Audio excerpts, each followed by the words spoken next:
अस्सलाम वालेकुम। आज की वीडियो में हम herpes simplex virus 1 and herpes simplex virus 2 की बात करेंगे। तो सबसे पहले हमें ये पता होना चाहिए कि जो हर्पीस वायरस होता है, ये जो हर्पीस सिम्प्लेक्स वायरसेस होते हैं ये बेसिकली किस फैमिली से बिलोंग करते हैं। ये हर्पीस वायरस की फैमिली से बिलोंग करते हैं। हर्पीस वायरस की फैमिली में फर्दर 7 वायरसेस होते हैं, जिसमें हमारे पास herpes simplex virus type 1 and 2 आ जाता है, जो कि हम अभी पढ़ेंगे। वेरिसेला जोस्टर वायरस आता है, साइटोमेगालो वायरस आता है, एप्स्टीन बार वायरस आता है, ह्यूमन हर्पीस वायरस 6 आता है और ह्यूमन हर्पीस वायरस 8 आता है। जो ये सारे वायरसेस हैं, ये साथ के साथों इनकी क्या कुछ खास प्रॉपर्टीज़ हैं कि एक तो इनके पास आइकोसाहीड्रल कोर है which is surrounded by lipoprotein envelope. ये सारे linear double standard DNA containing viruses हैं और इन ये जो वायरसेस हैं इनके पास अपना पॉलीमरेज नहीं होता। और इसकी हमने हर्पीस वायरस की फर्दर क्लासिफिकेशन की हुई है अल्फ़ा, बीटा और गैमा में। अल्फ़ा में हमारे पास herpes simplex virus type 1, type 2 and varicella zoster virus आता है, क्योंकि ये वाले जो होते हैं तीनों, ये हम देखेंगे ये एपिथेलियल सेल्स को इन्फेक्ट करते हैं प्राइमरीली। और फिर ये लोग जो अपनी लेटेंट इन्फेक्शन कॉज कराते हैं वो न्यूरॉन्स में जाके अपना लेटेंसी वाले पीरियड में चले जाते हैं, न्यूरॉन्स को जाके इन्फेक्ट कर देते हैं, वहाँ पे वो अपनी लेटेंसी में आ जाते हैं। जो बीटा हर्पीस वायरस है उसमें cytomegalo virus and human herpes virus 6 आते हैं। ये देखा गया है कि ये वाले डिफरेंट वैरायटी ऑफ टिश्यूज़ को इन्फेक्ट करके उन्हीं में ही लेटेंट हो जाते हैं। वेरस जो Epstein Barr virus and human herpes virus 8 जो है, इनको हम गैमा हर्पीस वायरस में क्लासीफाई कर दें, क्योंकि जो ये दोनों वायरस हैं ये दोनों लिम्फोइड सेल्स को इन्फेक्ट करके वहीं पे लेटेंट हो जाते हैं। तो हम हर्पीस सिम्प्लेक्स वायरस की बात करते हैं, दोनों 1 एंड 2।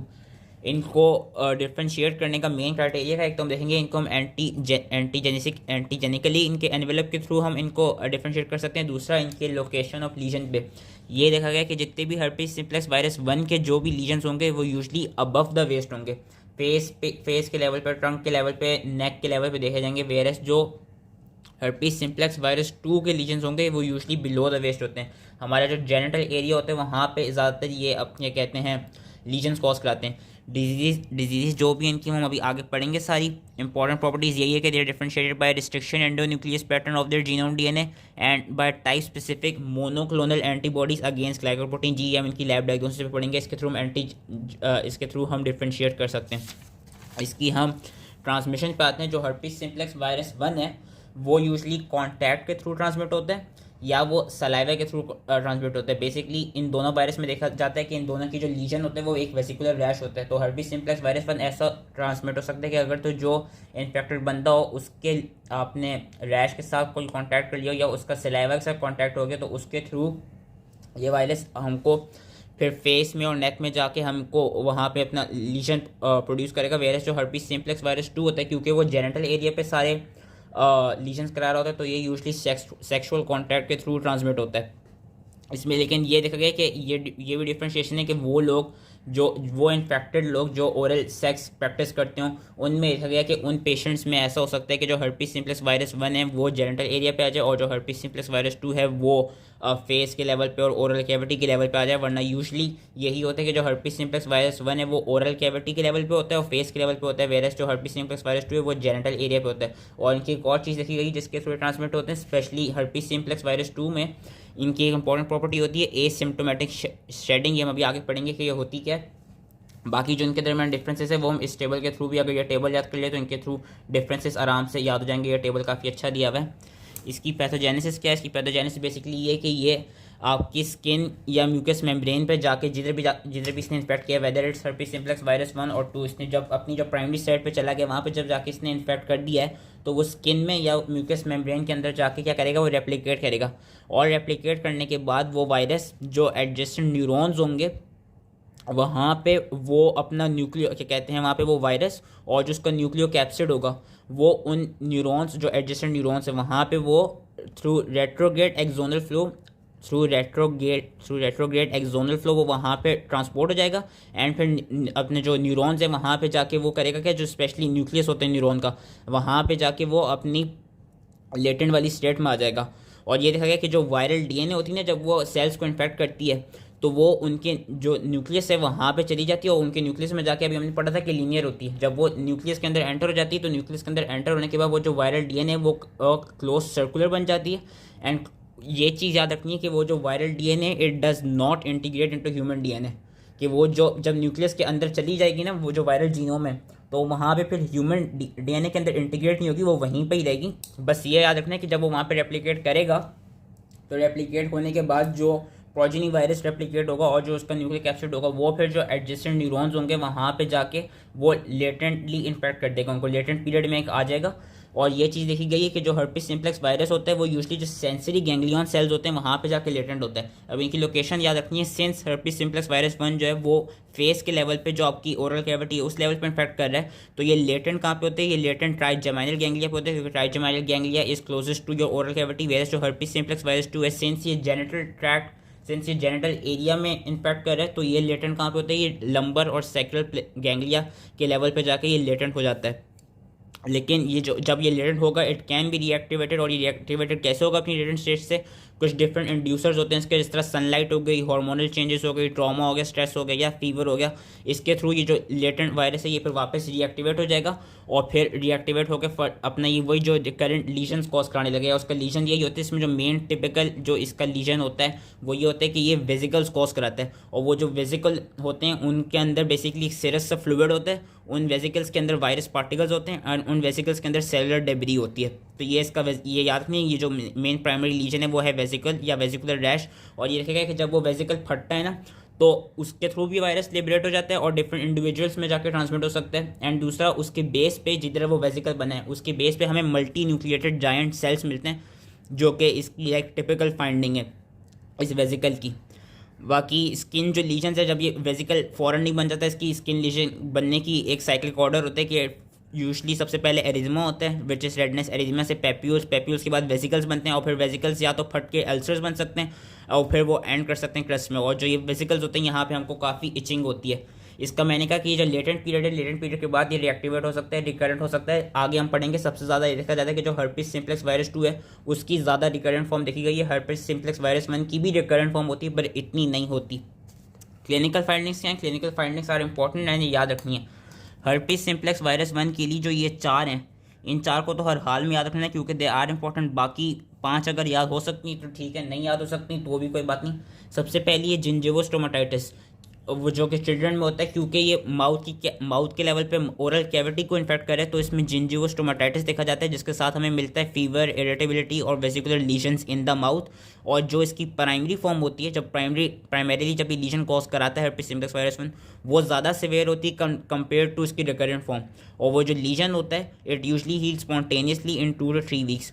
दूसरा है ओरोलेबियल हर्पीस, ओरोलेबियल हर्पीस की इन्होंने इमेज भी दी हुई है। इसका एक और नाम कोल्ड सोर है, अगर ओरोलेबियल हर्पीस ना याद नहीं हो रहा तो ये यूजली कब देखी जाती है, ये ज़्यादा रिकरेंट फॉर्म्स में ये ज़्यादा मिलती है, प्राइमरी लीजन में इतनी नहीं मिलती। इसमें होता क्या है कि हमको वेजिकल्स मिलते हैं at the level of mucocutaneous junction of lips और नोज। तीसरा है केराटोकंजंक्टिवाइटिस, केराटोकंजंक्टिवाइटिस में हमें क्या मिलेगा कि कॉर्निया के लेवल पे अल्सर्स मिलेंगे और जो कंजंक्टिवल एपिथेलियम होगा उसमें हमें लीजन्स मिलेंगे। और ये भी देखा गया कि अगर वो अगर लीजन रिकरेंट फॉर्म हो तो recurrent form can lead to scarring and blindness. चौथी चीज़ जो हर्पिस सिम्प्लेक्स वायरस 1 के थ्रू हमें मिलती है वो मिलती है एडल्ट्स में यूजली एंसेफेलाइटिस मिलेगा, और हमें साथ साथ ये मिलेगा कि किसी भी एक टेम्पोरल लोब पे हमको नेक्रोटिक लीजन मिल रहा होगा, साथ में फीवर होगा, हेडेक होगा, वॉमिटिंग होगी, सीजर्स होंगे एंड ऑल्टर्ड मेंटल स्टेटस होंगी। और इसको हम एंसेफेलाइटिस को डायग्नोज करने के लिए हम सेरेब्रोस्पाइनल फ्लूइड ले सकते हैं, जिसमें हमको मॉडरेटली इंक्रीज लिम्फोसाइट्स मिलेंगे, मॉडरेटली एलिवेटेड प्रोटीन्स मिलेंगी, लेकिन जो ग्लूकोज का लेवल होगा वो नॉर्मल मिलेगा। ये 4 मेन क्लिनिकल फाइंडिंग्स थी। जो बाकी 5 है वो थोड़ी माइनर सी हैं। एक हर्पेटिक विट्रोएब जो कि बेसिकली हमें जो फिंगर और हैंड्स की स्किन है वहाँ पे हमको डिफरेंट लीजन्स मिलते हैं वेजिकुलर। एक है हर्पीस ग्लैडिएटोरम, ग्लैडिएटोरम में बेसिकली ग्लैडिएटर से मैंने इसको याद रखा हुआ है कि ग्लैडिएटर लड़ते थे, एंड हर्पीस ग्लैडिएटोरम उन रेसलर्स में देखा जाता है या वो लोग जो क्या कहते हैं किसी इन्फेक्टेड बंदे के साथ लड़ाई कर रहे हो तो उन लोगों में क्या कहते हैं आपके जो हर्पीस होते हैं वो यूजली जो वेजिकुलर लीजन्स होते हैं वो यूजली हेड में, नेक में और ट्रंक के लेवल पे देखे जाते हैं। एक होता है एक्जिमा हर्पेटिका में को क्लिनिकल फाइंडिंग, वो पेशेंट्स जिनको ऑलरेडी एटोपिक डर्माटाइटिस हो उनको जब स्किन इन्फेक्शन हो जाए तो उनको फिर अगर उनको हर्पीस का इन्फेक्शन हो जाए तो उनको फिर क्या कहते हैं एक इस तरह की कंडीशन मिलती है।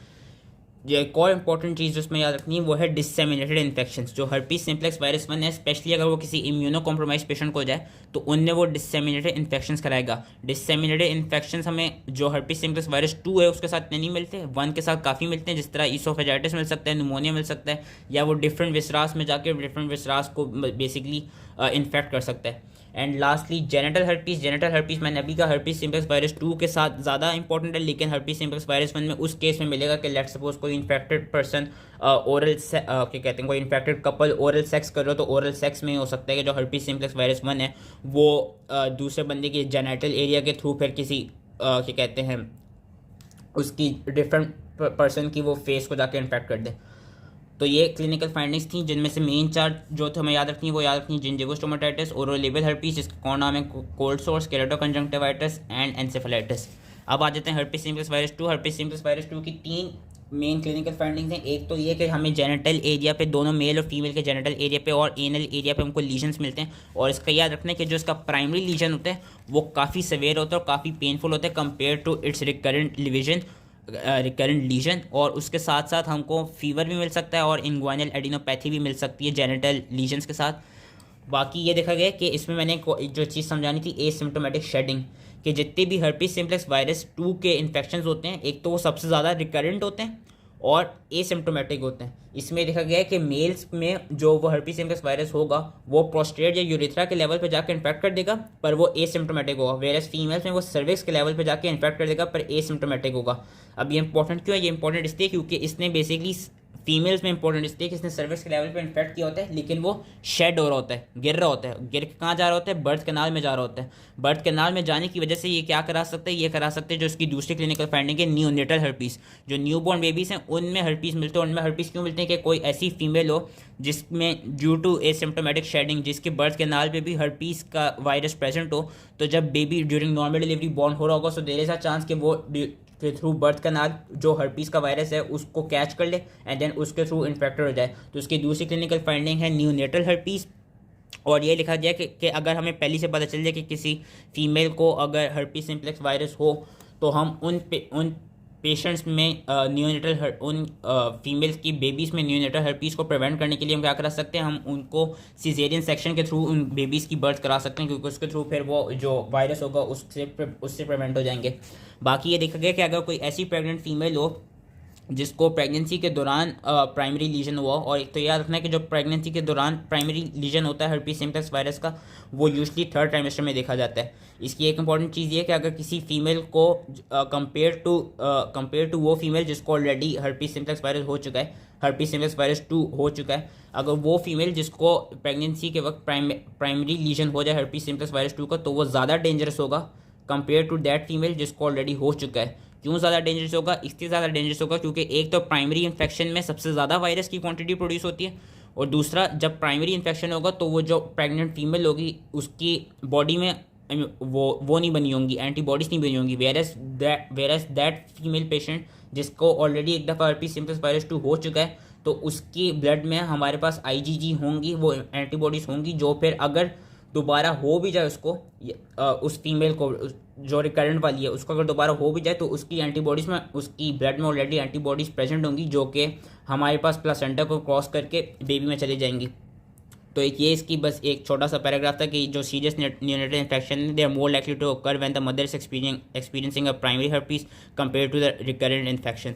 और जो लास्ट इसकी क्लिनिकल फाइंडिंग है वो है एसेप्टिक मेनिंजाइटिस। ये याद रखना है कि हर्पीस सिम्प्लेक्स वायरस 1 में हमको एंसेफेलाइटिस मिलेगा और एंसेफेलाइटिस यूजली एडल्ट्स में मिलेगा, वेरएस इसमें हमको हर्पीस सिम्प्लेक्स वायरस 2 में हमको मिलेगी मेनिंजाइटिस, और मेनिंजाइटिस यूजली हमको चिल्ड्रन में मिलेगा।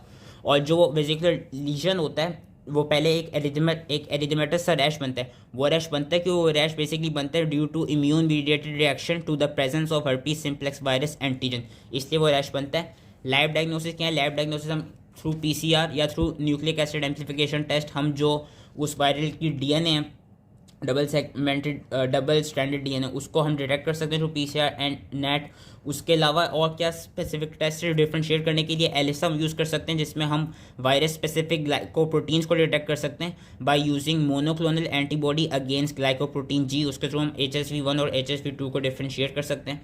उसके अलावा हम जो स्किन लीजन है उनको जैंग स्मेयर के थ्रू हम फिर उन सेल्स को जब हम जिम्सा स्टेन डालेंगे, जो भी स्किन लीजन जहाँ पे भी स्किन में लीजन हो रहा होगा, पहले हम उनको जैंग स्मीयर में डालेंगे एंड देन हम उनकी बेस पे क्या कहते हैं हमको बेस पे जब हम जैसे ही उन जैंक्स में डालने के बाद जैसे ही उनको जिम्सा स्टेन के थ्रू स्टेन कर देंगे, हमें नज़र आएगा कि उनकी उस लीजन की बेस पे हमें काफ़ी मल्टी न्यूक्लिएटेड जायंट सेल्स मिलेंगे, जो कि क्लिनिकल इसकी फाइंडिंग थी।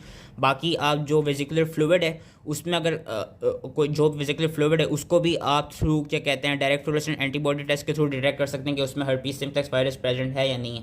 हर्पीस एंसेफेलाइटिस के लिए मैंने बता दिया था कि हम CSF ले सकते हैं, CSF के थ्रू हम डिटेक्ट कर सकते हैं।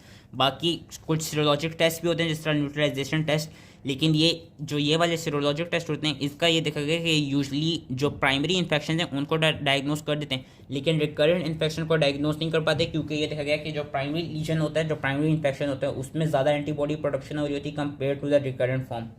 ट्रीटमेंट क्या है? ट्रीटमेंट इसकी बहुत आसान है। जितने भी बेसिकली जो बड़ा सा पैराग्राफ लिखा हुआ है इसकी समरी यही है कि जितने भी ये सिम्टम्स हैं ना, इन सिम्टम्स को ट्रीट करने के लिए हम एक ड्रग देंगे जिसका नाम है एसाइक्लोवीर। दोनों HSV herpes simplex virus 1 and herpes simplex virus 2 दोनों को ट्रीट करने के लिए हम देंगे एसाइक्लोवीर। और एसाइक्लोवीर हम क्यों देते हैं? क्योंकि ये देखा गया कि acyclovir it shortens the duration of lesion and it reduces the extent of shedding of the virus. लेकिन इसकी जो एक इंपॉर्टेंट बात याद रखनी है वो याद रखनी है कि it does not cure the latent state. ये चीज़ याद रखनी है कि एसाइक्लोवीर लेटेंट स्टेट को क्योर नहीं करेगी, it will only shorten the duration of lesion and reduce the extent of shedding. Prevention इसकी कैसे? प्रिवेंशन के लिए हम एसाइक्लोवीर भी यूज़ कर सकते हैं, प्रिवेंशन के लिए हम वेल एसाइक्लोवीर भी यूज़ कर सकते हैं एंड फैमसीक्लोवीर भी यूज़ कर सकते हैं। इनमें भी अगेन इस प्रिवेंशन में ये देखा गया क्योंकि इसकी कोई वो नहीं होती, वैक्सीन नहीं होती, तो अगेन एसाइक्लोवीर और वेल एसाइक्लोवीर और फेमिसाइक्लोवीर को जब हम प्रिवेंशन के लिए भी यूज़ करेंगे तो ये देखा जाएगा कि ये जो लेटेंट स्टेट है उसको क्योर नहीं कर पाएंगी, उसको एरेडिकेट नहीं कर पाएंगी, लेकिन ये करेंगी क्या कि वो जो शेडिंग होती है वायरस की, जो स्पेसिफिकली हर्पीस सिम्प्लेक्स वायरस 2 में देखी जाती थी, उसको रिड्यूस कर देंगी। और उसको रिड्यूस करने के साथ साथ ये जो रिकरेंट फॉर्म होगी हर्पीस सिम्प्लेक्स वायरस 2 की, उसको भी रिड्यूस कर देंगी। इसके थ्रू हम प्रिवेंट कर सकते हैं। दूसरा, जो पेशेंट्स जिनको हर्पीस सिम्प्लेक्स वायरस 2 से इन्फेक्ट हुए में उनको क्या कहते हैं, अगर वो किसी के साथ सेक्सुअल एक्टिविटी करना चाहते हैं तो उनको ये बेहतर है कि वो कॉन्डोम यूज़ कर लें। एंड इसकी जो दूसरी प्रिवेंशन है वो यही है कि जो बच्चे हैं उनको सिजेरियन सेक्शन के थ्रू आप डिलीवर करें। एंड जो मेल्स हैं, मेल्स में सर्कमसिजन अगर की हुई तो बेहतर है, क्योंकि अगर सर्कमसाइज्ड मेल होगा तो उसमें there is a less chance of getting infected by herpes simplex virus 2। So that was all related to herpes simplex virus 1 and 2। I hope ये इसलिए समझ में आ गया। और इसको अगेन अगर ये आगे से नहीं पढ़ा जा रहा तो आप जो पीछे समरीज लिखी हुई पीछे समरी से भी पढ़ सकते हैं, उसमें भी काफ़ी अच्छा लिखा हुआ है। सो that was it and thank you.